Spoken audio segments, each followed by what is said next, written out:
I mentioned the new Ronda Rousey book that drops on April 2nd. Even though the book is not out yet, it is already making headlines, and it is all the wrong headlines for WWE.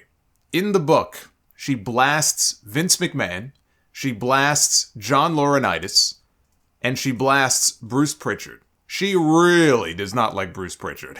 That much is very clear. After the Janelle Grant lawsuit was filed and Vince resigned from TKO, is when Ronda went on Twitter and said that if Bruce is still with the company, then Vince McMahon still has a hand in running it, because Bruce is basically Vince's avatar. And she claimed Vince was still running things through Bruce when he was quote-unquote gone the first time, which would have been after those first stories in the Wall Street Journal a couple of years ago.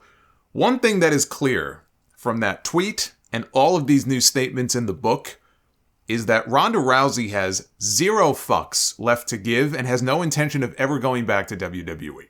Now, that doesn't mean that she won't eventually go back to WWE or that she won't eventually be inducted into the Hall of Fame. We know how the word never, usually never is a very careful term that you have to use when it comes to pro wrestling. But she doesn't care. She doesn't care what bridges that she may burn in the process. She has made her money, she had her fun, and she got out. Now, excerpts of her new book started spreading this week, and here's one of them. And I got a few of them here, but let's start with this one. NXT was founded by and under the control of Triple H, real name Paul Levesque. In addition to being my in-ring Wrestlemania nemesis, he is arguably one of the best professional wrestlers in history and one of the better people on the business side. He is married to Stephanie McMahon, who is the daughter of WWE's Emperor Palpatine, Vince McMahon. Vince took over the company from his father in the early 1980s and spent the better part of 40 years playing a real-world pro wrestling version of Monopoly, buying up and absorbing smaller promotions until he basically owned them all. It's hard sometimes to know where the evil, unethical slimeball character of Vince McMahon played out for the camera's ends and the actual questionably ethical, many times sued, and multiple times accused of sexual misconduct Vince McMahon begins. That blurred line between character and reality is a recurring theme within the WWE universe. Now, in another excerpt, she says, pay-per-views are held in major cities like New York, Los Angeles, and Philadelphia, as well as now twice a year in Saudi Arabia, a nation that restricts the rights of women in a way that I'm certain Vince McMahon wishes he could. So not mincing any words when it comes to Vince McMahon. And that's all right with me, because more people should speak up about Vince McMahon. I wish more people spoke up about him when he was still there. But I understand why they didn't. Vince was the king. It's like Omar said in The Wire, you come at the king, you best not miss. Especially if you were a woman. Here's more from Ronda. WWE loves to do well-produced video segments about the legacy of women within the organization, but the truth is, women have largely been footnotes. For the longest time, they were relegated to serving male characters in a valet role, an overly sexualized supporting character that takes cheap shots when the ref isn't looking. Over time, as the level of female talent grew and society as a whole started to shift, the organization gradually expanded the role of female wrestlers. WWE bills itself as a sports entertainment organization, and just like in the mainstream entertainment industry, there was, by all accounts, a casting couch culture where men backstage in powerful positions pressured female talent for sexual favors in return for airtime. There were so many public accusations and scandals, it's hard to keep track, and more that I am sure WWE managed to sweep under the ring. Now, it's important to point out, when she says that, and talks about there being a casting couch culture, she's not saying that this was happening during her time in the company, which is why she uses the words by all accounts. It reads to me like she's giving her readers a sense of how things used to be in the company. That's why she gave that background on Vince and talked about him eating up all the territories. This is how it used to be in WWE. Some of those scandals and public accusations that she alludes to, by the way, involved male talents who work for WWE. We're not just talking female talents here. And look at what happened to some of those people. Look at Randy Orton's uncle, Barry. Back in the 80s, he got blackballed for rejecting the sexual advances of Terry Garvin, another piece of garbage that Vince McMahon employed for years and years.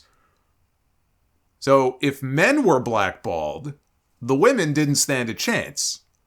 If you were a woman in WWE, you were always at a disadvantage to begin with, because up until a few years ago, the women were not a priority in that company, not to Vince McMahon. Not to him, they weren't. They were expendable, all of them. Go back even further to the Diva Search era, right? Kevin Dunn's Pride and Joy. They were nothing more than eye candy on camera, and they were play toys to these people off camera. And if you wanted to keep your job, then you were well advised to keep your mouth shut.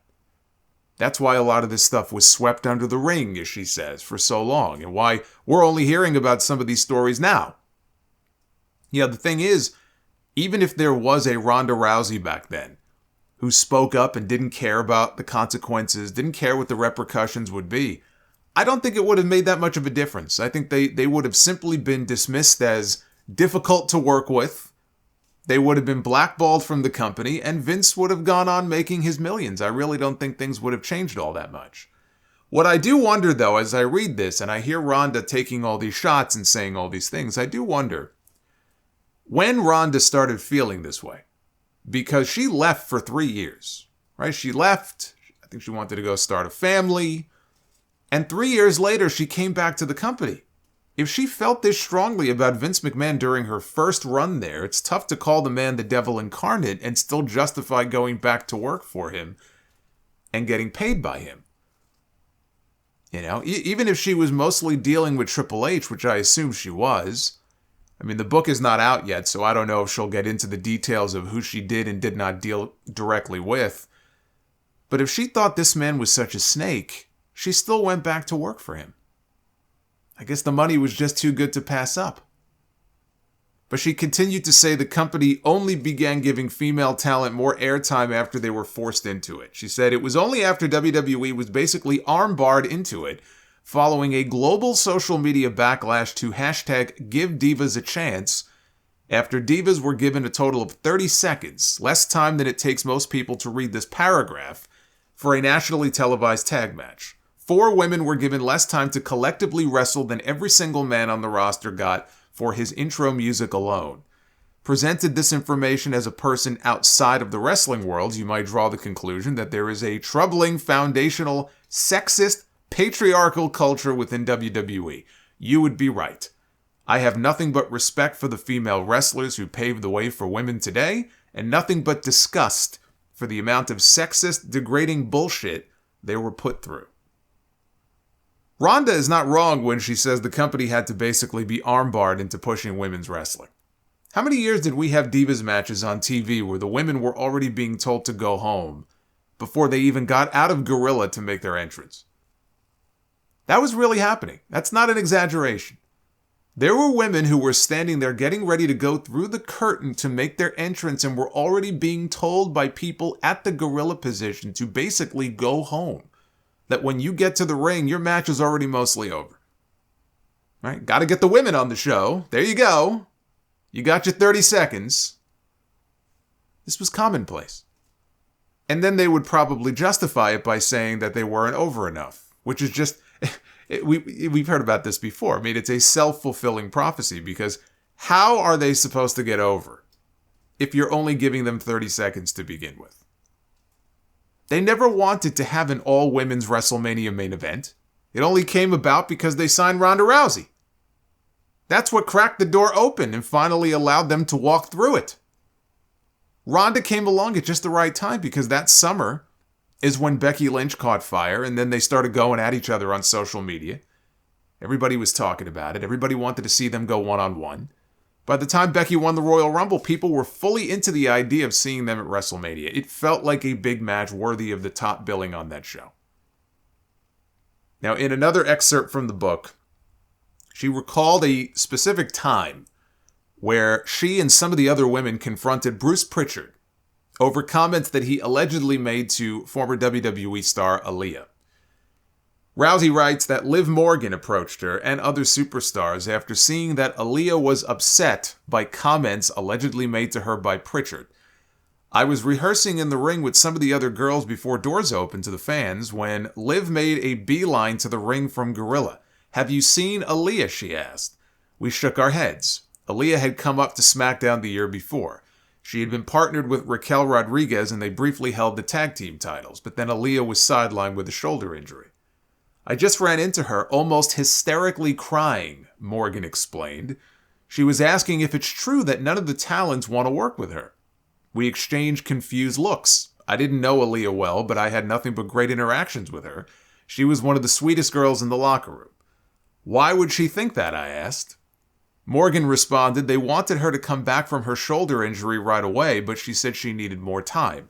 That's when Bruce Pritchard told her that all the producers were trying to bury her and nobody wanted to work with her. She was really upset. I felt my jaw and fists clench at the mere mention of his name. Bruce Pritchard was another Vince McMahon crony. If "what did you say you do here" was a person, it would be him. No one knew what exactly his job was or how he got it. He was the type of guy who carries a briefcase just so it looks like he's doing something, yet somehow he had wormed his way up to executive producer, handpicked by Vince because he knew Bruce was the kind of guy you could control from a distance through an earpiece. Ronda went on to say that she, Bayley, and Liv Morgan all went over to speak to Pritchard, who was by the announce desk. When Morgan got Pritchard's attention, his response was described as, quote, "with the expression of a man who was annoyed to be interrupted by a bunch of chicks until he saw my even more bothered expression. He pivoted to force a smile." Morgan told Pritchard that all the girls love Aaliyah and reiterated that no one is saying anything negative about her. Following Morgan's more polite address, Rousey also had something to say. She said, "I stood behind Liv, my arms crossed like an enforcer. Bruce's strained grin held. He had the air of a failed used car salesman. I cleared my throat to send a message, not because I needed to cough. And I would really appreciate it if you weren't taking other people's word at face value and speaking for us," I said. "In fact, I would appreciate it if you didn't talk to anyone about what we said unless we said it to you. You have a question about that, you talk to us." He nodded too enthusiastically. "I love Aaliyah," he almost shouted. "She's great. Yeah, I have no idea where that came from." He looked around as if he was actually looking for someone to pin the blame on. The other girls and I exchanged, "Can you believe this guy looks?" "I'll talk to her," he said, as if to say that it was all a misunderstanding. I nodded, lingering just a little bit longer than the other ladies once they turned to leave. I would make sure to give Aaliyah a hug the next time I saw her, I thought to myself. But I never saw Aaliyah again. After that night, she all but disappeared, as if she vanished into thin air, even long after her shoulder had healed. It sent a clear message. In the organization's eyes, talent was disposable. Aaliyah was released, it was September of last year. That was a full year after her last match. And I don't think she's wrestled a match since. I don't know what went into the thought process of releasing her. She was in developmental for a long time. And then they finally called her up, and look, she was far from the best person on the roster. But it was a little weird how she got hurt, lost the tag belts with Raquel. That was in September of 2022, and an entire year went by. And they did nothing with her. And like I said, she didn't work any matches. And then they just let her go. Now, when Ronda calls Bruce Vince's avatar, she is not wrong. Bruce Pritchard worked for Vince McMahon for so many years as one of his right-hand men. He was a stooge. He was one in a long line of yes men, which is how he got to keep his job for so long. So when she says she doesn't know how he got the job or how he's been there for so long, that's how. He was smart enough to learn how to survive working for Vince McMahon. And you don't survive working for Vince McMahon by disagreeing with him very often. So Bruce was very good at that. And that's why he survived for as long as he has. So when she says that so long as Bruce is still there, Vince McMahon will always have some connection to the company. He does, but I don't know that it necessarily means that Bruce is feeding him any information. And maybe he still keeps in contact with Vince. I don't know. Ronda doesn't know because she's not there anymore. And even if she was, nobody can be sure unless you check the man's text messages or you check his emails. I know Sean Ross Sapp at a Q&A for Fightful Select the other day. He was asked about Ronda's remarks, and he did say that some of the comments that she made were debunked. I don't know what that means, or what supposedly was debunked and by who. But the fact is, Vince McMahon has no power anymore. There really is nothing in it for Bruce to still be doing anything like that, other than just blind loyalty. You know, Vince McMahon already left once and came back. Maybe he wants to stay on Vince's good side because you just never know, right? I know Mark Shapiro said he's not here anymore and he's never coming back, but this guy already survived before, and so who knows? Bruce may be like, yeah, I'm not getting on this guy's bad side because one day he may be my boss again, okay? You just never know. But he is very lucky to still have a job because if Endeavor really wanted a clean house of everybody from the old regime, Vince is gone, Laurinaitis is gone, Kevin Dunn is gone, Bruce would be gone too. But apparently Triple H likes him. Now Ronda did a 20-minute interview with her co-author, Maria Burns Ortiz, who also happens to be her sister, and talked about, quote, how much of an absolute shit show it is at the WWE. They can't hold a sword over my head and hold me hostage with my own career. I don't need anything from them, and I don't intend on going back. I can say everything I think and feel where everyone else that is held captive by their organization cannot. She said that she was held back on saying even more about her experiences in WWE than she did in the book due to a contractual word count. And she specifically took aim at John Laurinaitis and Bruce Pritchard, who she, quote, said she was going to talk so much more shit about, saying in an earlier part of the interview that the two of them can go fuck themselves. In that same interview, she revealed that her career ended due to concussions that she first started suffering during her judo career. She said that she had to keep them a secret for years so that she could continue to compete and perform, adding that WWE has a complicated history with their talents getting concussed, so she felt that she couldn't talk about it. And that's scary. Makes you wonder how many other people in WWE, or AEW, for that matter, are hiding the number of concussions that they've had for fear that they may not be allowed to perform anymore. I'm sure a lot of that still goes on. When I look back at Ronda Rousey's run in WWE, it really is the tale of two runs. Her first run was far better than her second run, and her first run was actually historically significant because there was just never a chance that there would have been an all-women's pay-per-view were it not for Ronda Rousey being in the main event of that show. And they only did one. But that show never would have taken place. That Evolution show never would have happened if they did not have Ronda Rousey on their roster and they could promote her as being in the main event. And the women would not have main evented WrestleMania 35 were it not for Ronda Rousey. WrestleMania only became a 2-night event after the pandemic hit. So I think it was inevitable the women would have had the chance to headline a WrestleMania sometime after that. But that 2019 WrestleMania was not 2 nights. It was still 1 night. And if you take Ronda Rousey out of that show, the main event that year does not involve Becky Lynch. The main event that year does not involve Charlotte Flair. The main event that year is very likely Seth Rollins against Brock Lesnar. That first match that Ronda had the previous year at WrestleMania in New Orleans was the match of the night. That tag team match was excellent, with her and Kurt Angle against Triple H and Stephanie. And she went on later that year, had a great match with Charlotte Flair at Survivor Series. Then Becky got her face broken, got even more over, and there was a genuine excitement to see her and Ronda go at it. And then they added Charlotte to the match, which watered things down, and they had that botched finish, but Ronda put Becky over on her way out. And if her run would have ended there, I think people would have had a much more favorable view of her career, short as it was. But when she came back in 2022, the whole thing was botched from the start. With the reaction she was getting, she should have been a heel. And then her and Charlotte went out and had a terrible match at WrestleMania. Everything about that second run was underwhelming. And it was pretty clear that she was past the point of giving a shit who she pissed off, because while she was working there, she was making comments to the New York Post after she and Shayna Baszler won the women's tag team titles about the lack of competition, and how dismally shallow the women's division was, and how their biggest challenge was to get the company to care enough to invest in the tag team division. She said they were trying to turn chicken shit into chicken salad. Then March of last year, she wrote on social media that her program with Liv Morgan was hamstrung by a bunch of octogenarians who still think they know how to be hip while putting less than 5 minutes of thought a week into each women's storyline. Now, it's one thing to say these things after working there, after you're done, and you go home. She was saying it while she was working there. And good on her for saying it. I wish there were more people who had that attitude. But her name and her notoriety, that worked to her advantage in that way. She could get away with it in a way that someone like Michin or Liv Morgan or Dakota Kai would not be able to. You think WWE would have tolerated any of them talking to the New York Post like that? Or going on Twitter and burying their bosses like that? With Rousey, it's just Ronda being Ronda, leave it alone. We don't want to piss her off. If it was any of those other women, they'd be sitting home for the next 90 days collecting their downside guarantee before hitting the indie scene.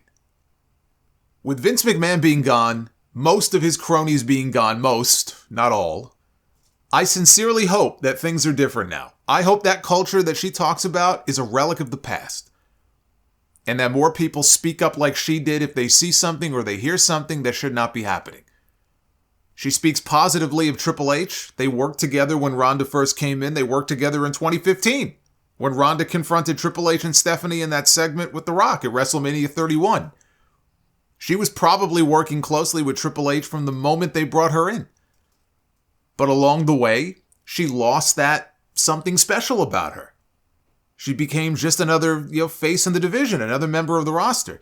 She got to experience firsthand how the creative process works for everybody else, and she didn't like it.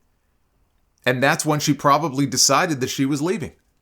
Then she went scorched earth because she knew she was never coming back. I'm sure people will call her bitter, but that doesn't make what she's saying here any less true, especially about the old boys club that was in power there for so long. Eventually, the trash has a way of taking itself out.